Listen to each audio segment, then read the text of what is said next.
the arithmetic of calculation and material needs. So what they did was they was going to change it, you having faith in YAHAWASHI, and to change it into, this is the way you would know if the Lord is dealing with you, if you get material gain. So they switched it. So material gain is, that's how you would know the Heavenly Father is dealing with you if you got materialistic stuff. So they switched it, man. So the arithmetic calculations and the material gain. So they changed as far as it's based off faith in the Heavenly Father and His Son, and they changed it. Look, this is how you know that the Heavenly Father and Son is dealing with you if you got materialistic things. That's why they always teach prosperity in them churches. No matter what, prosperity. The more money you got, that means the Heavenly Father has blessed you. But you're not with the Heavenly Father and His Son because you're worshiping Satan. You don't follow the commandments of the Heavenly Father and His Son. Because in them churches, they allow women to teach, right? They eat pork. Women is all out of order, okay? And they don't obey their man, right? So they're going against the orders of the Heavenly Father and His Son. So all they focus is on is material gain, and they play on their emotions up in there. So them gutter rats is showing you how they have changed the so-called religious mind state of you Negro, Latinos, and Native Americans.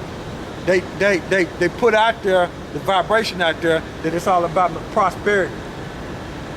In order to give the Goyim no time to think and to take note, the mind must be deprived toward industry and trade.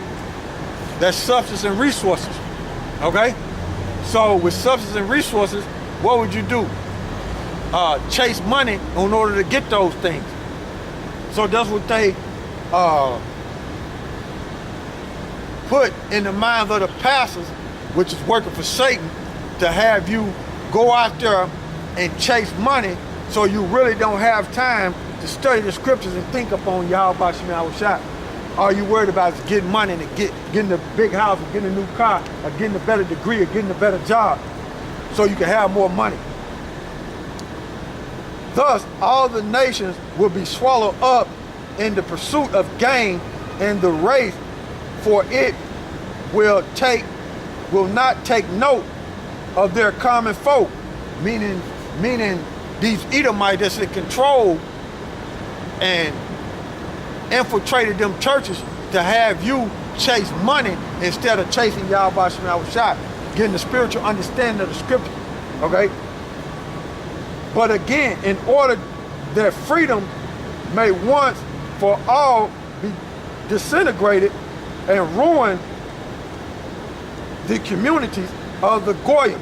So what it is you won't be truly liberated in the spirit and power of YAHAWASHI, because what you would do will be in your community, in your so-called communities, in your neighborhood, fighting to get that new cell phone, get them new Jordan, or get the next job, or get whatever new car. You'll be too busy fighting, trying to get it in this society, and won't be thinking upon YAHAWASHI. So these Edomites have infiltrated them churches. And what it is when your woman, that's what I was reading, when your woman go to them churches and she come home, she had that influence of wickedness on her, and what she would do is drop that influence on you to try to continue getting continue chasing the money, saying it's all about the money, and therefore you would be contrary to the Heavenly Father and His Son. So Esau is using these women in the church to overthrow the man, okay? Because he's too busy trying to please the woman and being a simp and chasing materialistic gain instead of chasing YAHAWASHI. So the devil gives blessings too. So you got to know what's going on this earth and how to maneuver, man, and watch for these things that's going on the earth, man. And you'll get tested too, man. That's part of the test too. And that was on page 158 and 159, what I was reading out of this book. Okay? Protocols of the Learned Elders of Zion. That's what I was reading. Okay? Now going back to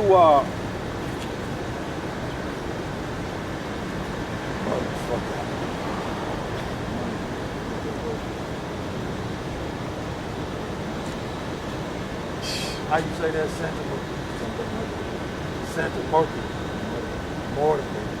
Alright, that's what Issachar is worshiping for money, man. Santa Martha. See? They worship idols for money, man. That's what Issachar, the northern kingdom, is worshiping. Santa Martha. Santa Martha. That's what they worshiping in order to get money, man. That's idol worship, man. That's spiritual fornication. Matter of fact, let me go over there and prove it. This in All Babylon. Yeah, man. Idol worship, man. Jake gone, man. This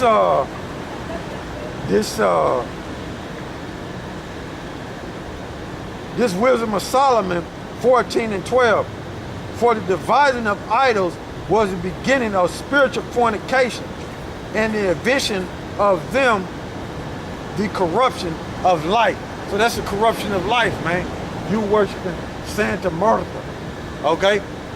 In order to get blessings with money. You worshiping Satan, man, and that's spiritual fornication, man. That right there is a case for a death penalty, man. In the eyes of the Heavenly Father and Son, man. That's a death penalty, man. A lot of you Northern Kingdom tribes, man, are gonna be, hey, man, you gonna catch it, man. Most High gonna get you, man. Most High gonna, hey, man, the Most High gonna get you, man. Okay? It's all about the money with you? All right.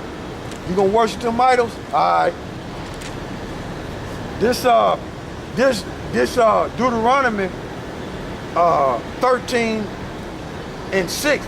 If thy brother or thy son or thy mother or thy son or thy daughter or thy wife of thy bosom or thy friend which is in thy own soul entice thee secretly, saying, let us go and serve other gods which thou hast not known, thou nor thy father.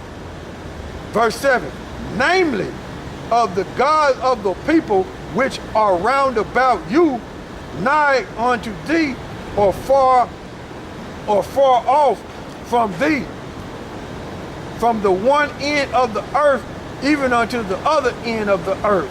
Thou shalt not consent unto him, nor hearken unto him, neither shall thy eye pity him, neither shalt thou spare, neither shalt thou conceal him. Verse 9, Deuteronomy 13 and 9. But thou shalt surely kill him, thy hand shall be first upon him to put him to death, and afterward the hand of all the people.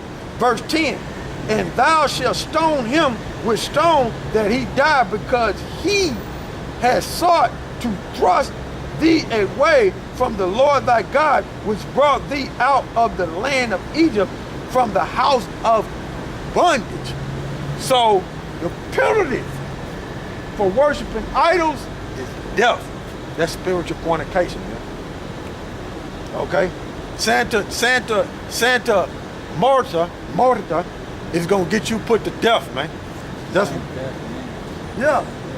Saint death. You know, that's what Santa Martha in English means, saint death. Okay? So you go to him for money, hey, he gonna get you put to death. Okay? So going back to 2nd Ezra,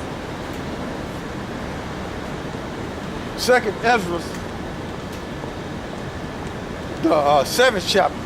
So hey, man, you gotta watch it, man. You gotta watch it out here, man. You gotta watch it, man. Man, these demons are everywhere, man.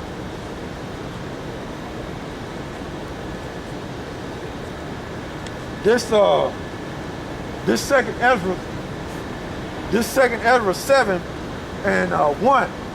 And when I had made an end of speaking these words, there was a there was sent unto me the angel which had been sent unto me the night the night afore.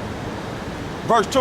And he said unto me, Up, Ezra, and I heard the voice that I am come to tell thee. And I said, Speak on, my God. Then said he unto me, The sea is set in a wide place, that it might be deep and great. Verse 4. But put the case, the entrance were narrow and like a river. So the case meaning it was enclosed, okay? It was narrow like a river, okay? It was enclosed, and the case meaning enclosed, and it was narrow like a river, okay? Verse, it's 2 Ezra 7 and 4. But put the case, the entrance were narrow and like a river. Verse 5. Who then could go into the sea to look upon it and to rule it? But question, if he went not through the narrow, how could he come into the broad? So that's parabolic talk, okay? The sea is talking about the kingdom, okay? And it's narrow, and only one man can go through that path. So through your trials and tribulations in life, only you can go through that path through the spirit and power of YAHAWASHI. You have to walk that narrow path on your own, man. And that's why the scriptures say you have to work out your own salvation with fear and trembling. Okay? Then it says, this verse 6. There also is another thing. A city is built and set upon a broad field, and is full of goodly things, talking about the kingdom. The entrance thereof is narrow, and is set in a dangerous place to fall, like as if there were a fire upon the right hand, and upon the left a deep water. Now pay close attention, right? Now when you teaching, when you out here, right, you catch hell, right? You have to deal with all these people and all these personalities that come out here and teach, right? And then in your daily life, while you're not out here teaching, you can catch hell, man. You can catch afflictions, man. Okay? It's because you have to deal with all these people that's in the world, man. So you got to watch it, man, because the Heavenly Father uses these people to test you, okay? Now, to make my point about the afflictions, that water and fire is dealing with the afflictions, right? This First Kings,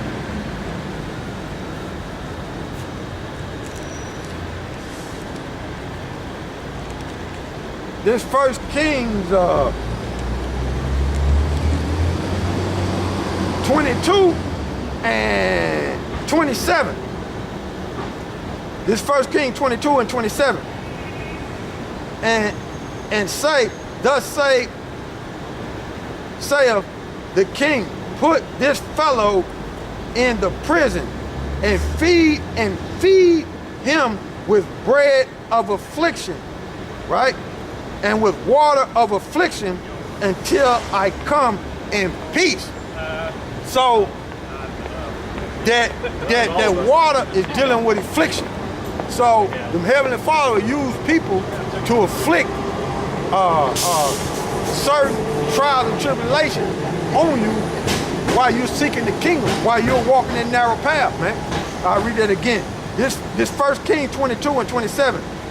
And say, thus saith the king, put this fellow in the prison. Are we not in the prison houses? Is not America a big fat prison? So we came over in bondage. Okay? And feed him with the bread of affliction and with the water of affliction until I come in peace. So that's what the key is how the water is affliction, man. Okay?